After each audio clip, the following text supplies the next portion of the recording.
నమస్తే. ప్రస్తుతం మనతో పాటు సీనియర్ జర్నలిస్ట్ దాము బాలాజీ ఉన్నారు. ఆయనతో మాట్లాడదాం. నమస్తే సార్. నమస్తే. సార్ జీవీ రెడ్డి ప్రత్యేకంగా చెప్పుకోక్కర్లేదు. నిన్నటి నుంచి ఇది ఒక వార్త అయిపోయింది. ఆయన రాజీనామా చేయడానికి ఈగోనే కారణం అని చెప్పేసి ఆయన సొంత పార్టీ వాళ్ళే అంటున్నారు. అసలు ఏంటి సార్ వాస్తవాలు? జీవీ రెడ్డి రాజీనామా గురించి నిన్న కూడా నేను చెప్పాను. అయితే ఇప్పుడేందంటే నిన్నటి వరకు తెలుగుదేశంలో కూడా జీవీ రెడ్డి పట్ల ఒక సాఫ్ట్ కార్నర్ కనిపించింది. అంటే జీవీ రెడ్డి రిజైన్ చేసే వరకు తెచ్చుకొని ఉండకూడదు, చంద్రబాబు జీవీ రెడ్డిని వదులుకొని ఉండకూడదు, ఆయన రాజీనామాని ఆమోదించకుండా ఉండాల్సింది. ఆయనకి ఒకవేళ ఆ పోస్టు సూట్ కాలేదనుకుంటే వేరే పోస్టు ఆయనకి ఇచ్చి ఆయన్ని పెట్టుకోవాల్సింది. ఎందుకంటే రెడ్డి సామాజిక వర్గానికి చెందినప్పటికి కూడా జగన్తో ఆయన పోరాడాడు. ముఖ్యంగా అధికారం లేనప్పుడు తెలుగుదేశం తరఫున గట్టిగా నిలబడ్డాడు. స్పోక్స్ పర్సన్గా చాలా హానెస్ట్గా పనిచేశాడు. రెండవది సబ్జెక్ట్ ఉన్న వ్యక్తి. పర్సనల్గా ఎవరిని అటాక్ చేయడం అలాంటిది కాదు. ఆయనకి సబ్జెక్ట్ ఉంది, ఇంటిగ్రిటీ ఉంది. అలాంటి వ్యక్తులు పార్టీకి దొరకడం కష్టం. అలానే మనం ఒకసారి అధికారంలోకి వచ్చినాక ఇలాంటి వ్యక్తుల్ని నిలబెట్టుకోవడం చాలా ఇంపార్టెంటు. కానీ చంద్రబాబు ఆ పని చేయకుండా అతన్ని వదులుకున్నాడు. ఈయన పాత పద్ధతుల్లోనే చంద్రబాబు పరిపాలన చేస్తున్నాడు అన్న అసంతృప్తి నిన్నంతా కనబడింది. అయితే మెల్లగా ఇవాళ జీవీ రెడ్డి మీద ఒక నెగిటివ్ యాంగిల్లో స్టోరీలు రావడం మొదలుపెట్టాయి. అదేంటంటే జీవీ రెడ్డి ప్రధానంగా అతనిలో పదవి రాగానే అహంకారం వచ్చేసింది. అహంకారం వచ్చి ఒక ఐఏఎస్ ఆఫీసర్ని పట్టుకొని రాజద్రోహం చేశాడు. అక్కడ ఒక సంస్థ అన్నాక అనేక సమస్యలు ఉంటాయి. నువ్వు అనుకున్నట్టే నువ్వు ఆ చైర్మన్ అయిపోగానే నీకు నచ్చినట్టు మొత్తం మారిపోదు వ్యవస్థ. దాని వెనుక అనేక వ్యవహారాలు ఉంటాయి. సో వాటినంతా జాగ్రత్తగా డీల్ చేసుకొని దాన్ని ఎలా సంస్కరించాలా అనేది జాగ్రత్తగా డీల్ చేసుకో. ఉద్దేశం మంచిదైతే సరిపోదు. మెథడ్స్ ఏంటి, ఐఏఎస్ వ్యవస్థ ఎలా పనిచేస్తుంటుంది, సిస్టమ్ ఎలా పనిచేస్తుంటుంది అర్థం చేసుకొని దానికి తగినట్టుగా వెళ్ళాలి. కానీ నువ్వు ఇగో పెట్టుకొని నా మాట వినట్లేదు, నేను ఇక్కడ బాసు అనుకుంటే కుదరదు. సాక్షాత్తు ప్రధానమంత్రి అనుకున్నట్టే జరగదు. ప్రధానమంత్రి అనేక విషయాల్లో సరెండర్ అవ్వాల్సి వస్తుంది. ఎవరైనా దేశం పవర్ అనేది అబ్సల్యూట్గా ఒక వ్యక్తి చేతులు ఉండదు. కానీ ఈయన ఇగోకి పోయి నా మాట ఐఏఎస్ ఆఫీసర్ ఇతను వినాలి, నా మాట విన్నప్పుడు నేను ఎందుకు ఇక్కడ అన్న ధోరణితో వ్యవహరించాడు. దానివల్లనే ప్రాబ్లము. చంద్రబాబు నిర్ణయం కరెక్టే, ఇలాంటి వాళ్ళు ఉంటే ఇంకా డ్యామేజ్ జరుగుతుంది అనేది ఆ వెర్షన్ను తీసుకొస్తున్నారు. ఇంకా ఆయన మీద ఇంకా వేరే బ్యాడ్ ఏం లేదు. ఆయనకి ఇగో ఆయన ఇవి తెలియకపోవడం వల్ల సిస్టమ్ని ఎలా వర్క్ చేయించాలి అని తెలియకపోవడం వల్ల ఇగోకి వెళ్ళాడు. ఇగోగా తీసుకొని బయట పబ్లిక్గా ఆయన మీటింగ్ పెట్టేసి ఐఏఎస్ ఆఫీసర్ అయిన ఎండి అయిన దినేష్ కుమార్ రాజద్రోహం చేశాడని చెప్పేసరికి ఒక్కసారిగా ఐఏఎస్ ఆఫీసర్లంతా కూడా వ్యతిరేకత రావడానికి కారణమయ్యాడు.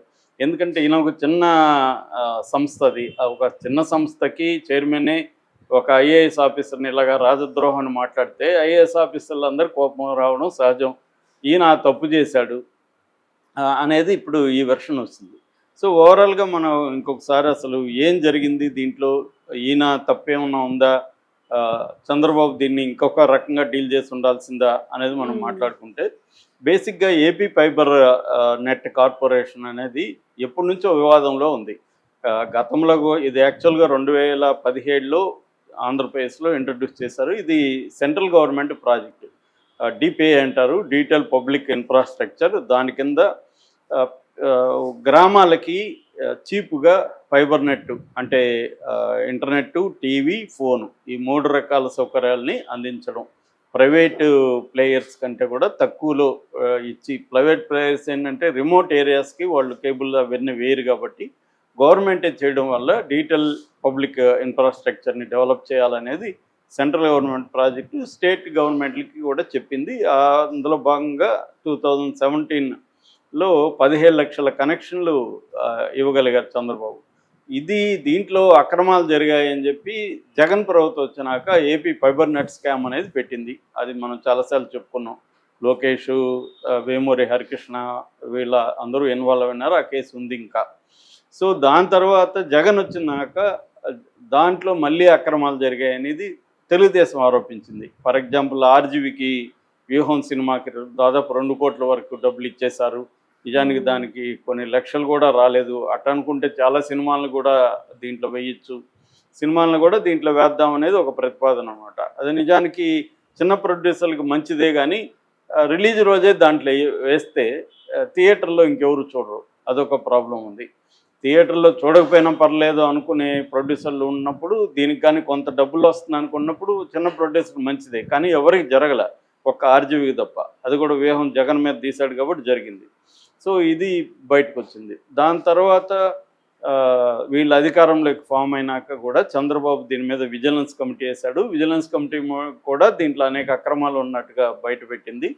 దాని తర్వాత ఈ సంస్థకు జీవీ రెడ్డిని చైర్మన్గా చేశాడు చంద్రబాబు. జీవీ రెడ్డి వచ్చిన తర్వాత ఇందులో దాదాపు 410 మంది ఉద్యోగుల్ని జగన్ అక్రమంగా తన మనుషుల్ని పెట్టేశాడు. తనకి ఎవరెవరు తన పార్టీ వాళ్ళకి అందరికి ఉద్యోగాలు ఇచ్చేశాడు అని చెప్పి వాళ్ళందరినీ నేను తీసేస్తున్నానని ఫస్ట్ అది వివాదం స్టార్ట్ అయింది. అంటే సడన్గా వచ్చి 410 మంది ఉద్యోగులను ఒక్కసారిగా తీసేయడం అంటే అది గవర్నమెంట్తో డిస్కస్ చేయాలి. దానికి ఏంటంటే ఒక మినిస్టర్ ఉంటారు, పేషి ఉంటుంది, చీఫ్ సెక్రటరీలు ఉంటారు. ఇవి ఒక పవర్ అనేది అబ్సల్యూట్గా నువ్వు చైర్మన్ అయినంత మాత్రాన నువ్వేందంటే మొత్తం మిషనరీలో నువ్వు ఒక నట్టు బోల్ట్కి తప్ప అదేమి ఇండిపెండెంట్ వ్యవహారం కాదు. సో మొత్తం గవర్నమెంట్లో అనేక నిచ్చెన వ్యవస్థలు ఉంటాయి, ప్రోటోకాల్స్ ఉంటాయి, వ్యవస్థలు ఉంటాయి. మనం ఒక దాన్ని నిర్ణయం తీసుకున్నప్పుడు దీన్ని ఎలా అమలు చేయాలి, అసలు ఈ నిర్ణయం కరెక్టా కాదా, నిర్ణయాన్ని అమలు చేయాలా అనేది నువ్వు చర్చించాలి. అవేమీ లేకుండా ఈయన అనౌన్స్ చేసేసాడని చెప్తున్నారు. ఈయన ఉద్దేశం మంచిదే, ఐడియాలిజం ఉంది. గత ప్రభుత్వం అన్యాయాల్ని, గత ప్రభుత్వంలో జరిగిన అక్రమాలని నేను మార్చాలనేది తన ఉద్దేశం. చంద్రబాబుదైనా లోకేష్దైనా అదే ఉద్దేశమే. జగన్ ప్రభుత్వంలో అనేక అక్రమాలు జరిగాయి కాబట్టి మార్చాలని. కానీ అది అంత ఈజీగా అయిపోయే పని కాదు ఎప్పుడైనా కూడా. అట్లయితే ప్రతి ఒక్కరూ మార్చేసేవాళ్ళు 4 ఏళ్లలో 5 ఏళ్లలో. అంత ఈజీ కాదు. ఇప్పుడు ట్రంప్ లాంటి వాడే పవర్ఫుల్ అనుకుంటే అతని నిర్ణయాలు ఏవి అమలు కావట్లేదు. ఎందుకంటే అక్కడ కూడా వ్యవస్థలు ఉంటాయి. ఒక నిర్ణయం తీసుకుంటే దాని రియాక్షను రకరకాల వ్యవస్థలో భాగంగా ఉంటారు తప్ప నేను ప్రధానమంత్రి, నేను ముఖ్యమంత్రి, నేను మార్చేస్తా మొత్తం అంటే జరగదు. అట్లా జరగకూడదనే అనేక వ్యవస్థలని డెమోక్రసీలో పెట్టారు.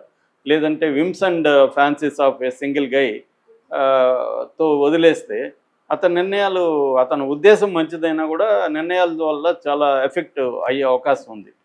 అందుకని ఇతను కూడా అది చేశాడు ఫస్ట్. దాని తర్వాత ఇతను కొన్ని అక్రమాలు ఉన్నట్టుగా ఇప్పుడు కూడా జరుగుతున్నట్టుగా కొన్ని కనిపెట్టాడు. ఎవరు?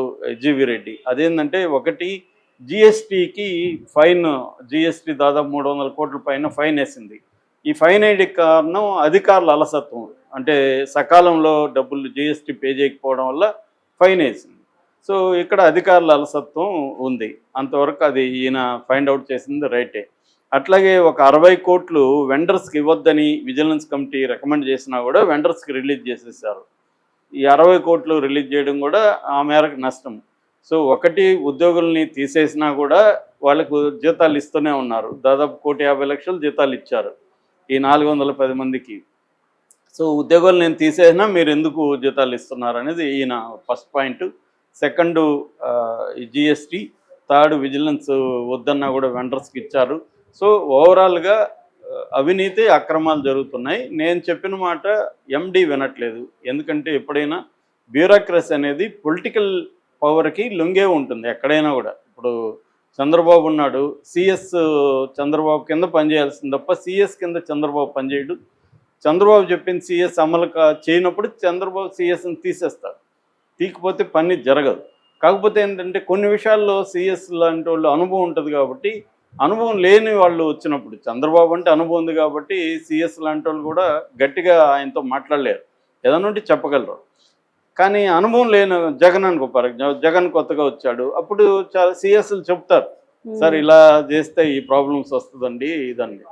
అప్పుడు జగన్ ఆలోచించాలి, మామూలుగా ఇంత సీనియర్ చెప్తున్నాడు అని వాళ్ళకి కొంతమంది ఏంటంటే నేను కదా సీఎం, ఇతనేం చెప్తాడు అనుకునే అవకాశం ఉంది. మోడీ మీద కూడా విమర్శలు ఉన్నాయి. మోడీ బిగినింగ్లో సెక్రటరీలను అంతా కూడా ఫాలో అయ్యేవాడు, వాళ్ళు మాట్లాడినిచ్చేవాడు.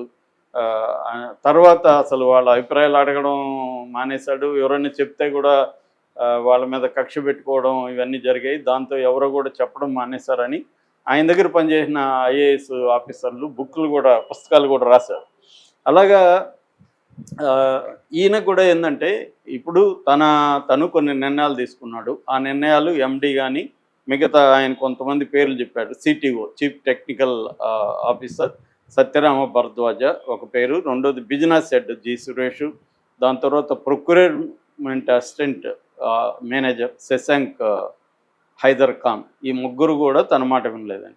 అంటే మనకు ఓవరాల్గా అర్థమయ్యేది ఏంటంటే ఒక పొలిటికల్ హెడ్ చెప్పిన ఆయన తీసుకున్న నిర్ణయాల్ని ఐఏఎస్ ఆఫీసర్లు కావచ్చు లేకపోతే బ్యూరోక్రాట్ కావచ్చు వీళ్ళు అమలు చేయలేదు. ఇది క్రైసిస్. దీన్ని ఎలా సాల్వ్ చేయాలి అనుకున్నప్పుడు ఫస్ట్ ఓపిక ఉండాలి. అంటే మనం చెప్పిందే జరగాలి.